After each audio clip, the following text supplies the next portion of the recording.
This is Fam Famojuro, aka Fam the Tank Man, from the Tank Museum in the UK, which houses the largest collection of tanks in the world. And I'm your host, Dave Jewett, and today we're breaking down some of the tanks from a selection of video games, including Hell Let Loose and Space Marine 2. Let's pause there real quick. There's a lot to say about that. Clearly World War I-esque in so many different ways. The most obvious one being the fact that you've got the tracks that go all the way over the top, just as you would with the very first tanks of World War I. The whole environment literally looks like no man's land. This is clearly very World War I inspired. There's really a lot of cool attention to detail in this game. This is how I worm into your brain and get someone else into Warhammer. Yeah. The Tank Museum are currently running a fundraiser for their most ambitious project ever, restoring their King Tiger V2 back to running condition. If you want to support that project, link will be in the description below. Down there, you'll also find the longer extended edition of this episode available on our Patreon. More of Fam and the Tank Museum to come in future videos, but for now, without further ado, I'll throw it over to Fam.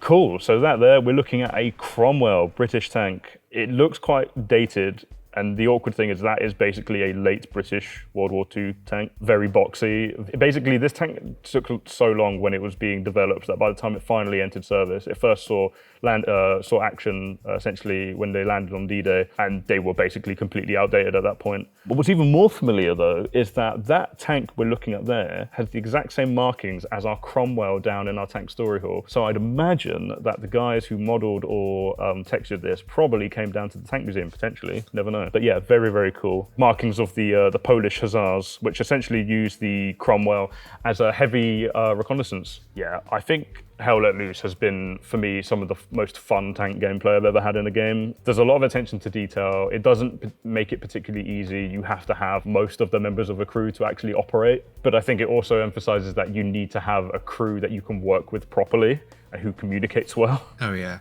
I think you've played more in tanks than I have in this game, but when I was getting some footage of the tanks in action, that was very evident. And shot placement as well. It's the first game that we're talking about today where shot placement and weak spots in armor really matter. Yeah, and I suppose that also comes down to like tank identification. If you know what you're up against, you know where the weak spots are going to be. I mean, if you come up against something like a Panther and a Cromwell, you're not doing a huge amount from the front, but you're going to have to basically try and get around the back or hit the sides where the armor is a lot thinner. That being said, if you were in a Cromwell and you came across a Panther, I would probably maybe just not poke the bear. Just leave. Of all the games I've played, and again, I'm a massive gamer anyway, games like Hell Let Loose, Postscriptum, or Squad 44 as it's called now, those are the games where like you really start to appreciate how not as straightforward it is to operate tanks. And I know that sounds like I sound a bit weird because I've not served and we're talking about games here, but because you very much have to rely on the people that make up your crew, not only do you have to rely on them and communicate properly, but you also have to communicate and rely on the people around you. Now, when I say that, I'm referring to infantry support. Without infantry support, a tank is hugely vulnerable. All it takes is for someone with, and when I say someone, again, I'm now talking about real life, all it would take is one guy with a Panzerfaust to completely knock out a crew. And if you haven't got the infantry support to protect you and your flanks, then you're massively at a disadvantage. And I think though, that's one of the really good thing about these games is that not only does it illustrate that, you kind of like experience it to an extent as well. I think the best games I've had in Hell Let Loose are where you're in a tank, well, obviously when you're in a tank crew, because tanks are great. A little bit biased. Or when you've got a team that works really well with you, especially infantry, it's absolutely fantastic because logistics, if you have good logistics, you're basically going to win. If you've got good planning, you're going to win. If you have good coordination, good teamwork, you're pretty much going to win. And it's pretty much the same with real tanks as it was in World War II. If you didn't have good logistics to keep your vehicles, to keep your soldiers going, if you didn't have enough fuel, if you didn't have the support that you need to protect your flanks, yeah, you're not going to fare particularly well. To further emphasize that, the Wehrmacht basically at one point used bicycles quite commonly to get anti-tank guys around. They'd put two Panzerfausts on the front of the bike that just ride down a road, set up in an ambush position, use their Panzerfaust and then get out there quickly. And again, if you haven't got that infantry support, that's when you get situations like that. So yeah, I think you could argue that infantry support is like as important as armor, because they don't particularly work that well if they don't have both to complement each other. I think that tank might be in a bit of a precarious situation there. I think, is that a tiger? It's kind of hard to tell. I believe so, because there was a little celebration when we took it out. Okay. I suppose that's another good thing that Hell Let Loose does, is it can be quite difficult to sort of distinguish what a vehicle is in the distance. And again, that was very much a thing in World War II as well. It was very common for crews to misidentify enemy tanks as Tigers because they could look very similar at a distance, but also the Tiger was a very powerful psychological weapon as well. It would put the fear of God into people when it wasn't even in that area. Nice shot, by the way. Thank you. I think that was only like the second or third tank I'd taken down with a tank in Hell Let Loose. Nice. That's always a great feeling when you see that pop up on the screen. I have inconvenienced the enemy team. I mean, one thing that is somewhat realistic, to be fair, is like when you fire a shot, or with older tanks, when you fired a shot, it would momentarily sort of like obscure like where you're aiming due to like just like the fumes out the barrel and stuff like that.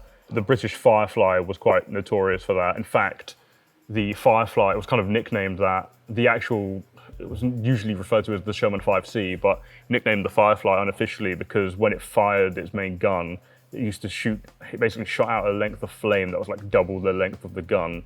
But one thing that the gunners were actually told to do, which is not something you should ever do when you're firing any kind of gun, is to close your eyes when you pull the trigger because the optics could potentially blind them. I think you might be about to hear a tank start. Should we pause for a sec? Yeah.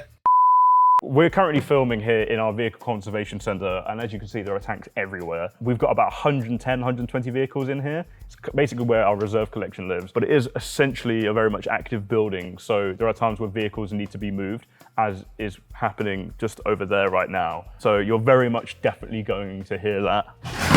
Woo! I love that, that's just great. Woo! Yeah, this is usually the quiet part of the year because we're done with all of our big events. So it means the workshop can basically get working on all those vehicles and move them here and there. So we still get quite a bit of vehicle movement in the sort of colder months of the year and the quieter part of the year. The thing very nice. The thing about being a petrolhead and working at a place like this, it's just kind of like insane.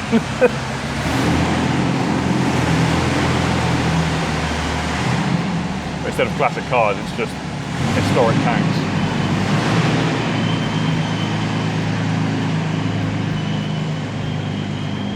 Nice. Right, there we go. I think we're probably fine from here on out.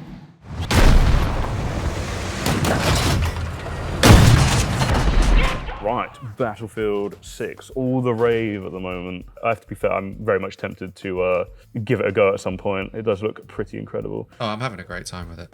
It's very good. So yeah, Luxby and Leopard there, one of the more modern Leopard A4s. Got all that bar armor on the back and on the sides. That's quite effective against heat-based ammunition again, especially stuff like RPGs. That stuff was really, really effective and very much necessary when we had armored vehicles in like Afghanistan, where shoulder-mounted RPGs are very much common, but yeah, very effective to protecting armor. So you're in a Leopard taking on an Abrams from the looks of it, which is a interesting scenario to be in. The NATO tank is the Abrams. The Mercs have got the Leopards. Interesting. And I definitely just kept the clip in of me shooting down the helicopter just because it looked cool. The ammo cooking off is such a great effect in this game, like visually.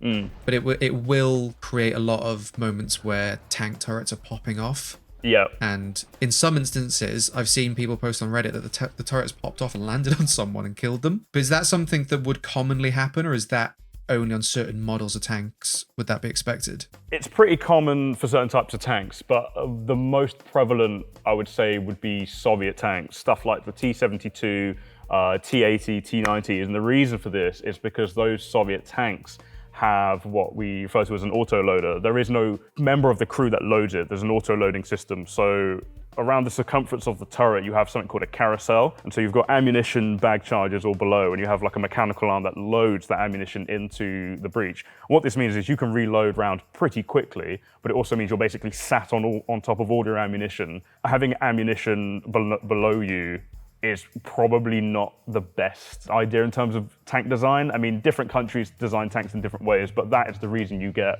those turrets popping off. I mean, I think the most footage we've been getting in recent years is from like the combat in Ukraine between Ukraine and Russia, and there's been so much footage of just turrets popping off. So very much a real thing that does happen and still happens now. So would it be possible for an Abrams or a Leopard to have their turret pop off like that? Or is it just less likely? With stuff like Abrams and generally NATO tanks, it's a lot less common mainly because the ammunition is stored differently. A lot of these modern main battle tanks have separate areas where the ammunition is actually stowed. They essentially have these blast shielding on the inside of normally at the back of the turret. So part of the turret is hit where the ammunition is, it will cook off, but what it will do is protect the crew for the most part so that they're not being exposed to that massive intense heat of when that ammunition is exploding and cooking off. So it's a lot less common to see it in NATO tanks. Yeah, unfortunately, we haven't got any Leopard 2s at the museum. We have got a couple of Leopard 1s. We've got a Leopard 1 prototype. We've got a Leopard C2, which was an upgraded Canadian version of the Leopard 1, but no Leopard 2s. The Dutch Army did used to bring theirs over, though, a good couple of years back. Leopard really is an incredible tank, like incredibly fast, incredibly powerful. There's a reason that a very large amount of not just European countries, but other countries, they pretty much just continue to upgrade Leopard over the years. So they're still using Leopard 2, but in different variants. You've got that remote control weapon system at the top of the turret there as well. Pretty much most main battle tanks will have some form of that nowadays. I'm using an automatic grenade launcher as part of the loadout. I did wonder, I saw what looked like grenades. It's got the smoke launchers as well, so the individual pilot in that gun can also help defend the tank with smoke if we're getting like locked on. This is me using the remote weapon system, but it's set to the 50 cal. Yeah, it's interesting how over the years, like having machine guns on tanks has sort of evolved. Like in World War II, you would have basically just had a 50 cal, which either the commander would have to get up out the top and use it, or you'd have like an infantryman on the back that might potentially use it. But as time has gone on, it's just like why expose the crew or anyone if necessary. So yeah, remote control weapon systems were going to inevitably be a thing. Is this Firestorm? Yeah, this Operation Firestorm. They brought the map back for Battlefield 6. Thought I recognised it. A classic. So because I don't have access to Battlefield 6, I've been replaying Battlefield 4, and it's just reliving a bit of nostalgia. Right, here's something that is new and interesting. So obviously with Battlefield, the driver is also the main gunner, and then you have the supporting crew member on the remote weapon system. There's two extra slots for people to basically be transported on, and they hang off the back of the cage. Yeah, but to be fair, with more modern tanks like this, I think you would rarely use tanks for like transporting infantry. And that's usually what infantry fighting vehicle or armored personnel carriers are normally for. You could ride one like that, but I wouldn't particularly want to. That guy's getting gassed out by the exhaust right there. I would absolutely not want to be holding on to the back of a modern main battle tank while it's driving around. These things are incredibly fast as well. Like I just would not. I don't think it would be worth holding on to the back of a like 80-ton main battle tank. If you're enjoying this episode, there is an even longer, deeper, extended edition over on our Patreon. By becoming a patron, you not only help support the work we do here, but you'll also be able to watch all of our previous episodes and get each and every future episode 1 week early. Or you could also support EXP by picking up a piece of our merch at expvideo.info. Each patron massively helps support the work we do here at EXP and allows us to make cool content like this. But whether you join the Patreon or continue watching us here on YouTube, I want to say thank you for being here, thank you for watching, and now I'll get back to the video. Major, we've got more incoming from the east! It's no secret that I'm a massive Warhammer fan, so Got ya. I wanted to show off some of the tanks from Space Marine 2. And the Imperial Guard, the Astra Militarum tanks, have a lot of real-world historical influences as well. And I think you might dig the tank designs. Let's pause there real quick, because there's a lot to say about that. Okay, so clearly World War One-esque in so many different ways. You've the most obvious one being the fact that you've got the tracks that go all the way over the top, just as you would with the very first tanks of World War One, or as they were called at the time, land ships. Mainly because the whole idea basically came from the Navy. The guns came from the Navy. But yeah, at the end of the day, that over-the-top track design was designed to be able to allow these vehicles to sort of fall into trenches and then to sort of like pick themselves back up. If you look at the front of the early World War One British tanks or the infantry tanks, the first 1/3 of the vehicle isn't even touching the ground. And you can see that to an extent there, little bit less exaggerated. But another thing that screams World War One-esque there is you've got the white, red and white, which is it's a recognition symbol to basically be able to recognize friend from foe and stuff like that. But that was used with the British. We've actually got that on our British Mark V. You've also got what looks to be the track adjuster around that same area, because again, if tracks get worn or they get slack, you can then adjust it so that they're a little bit tighter.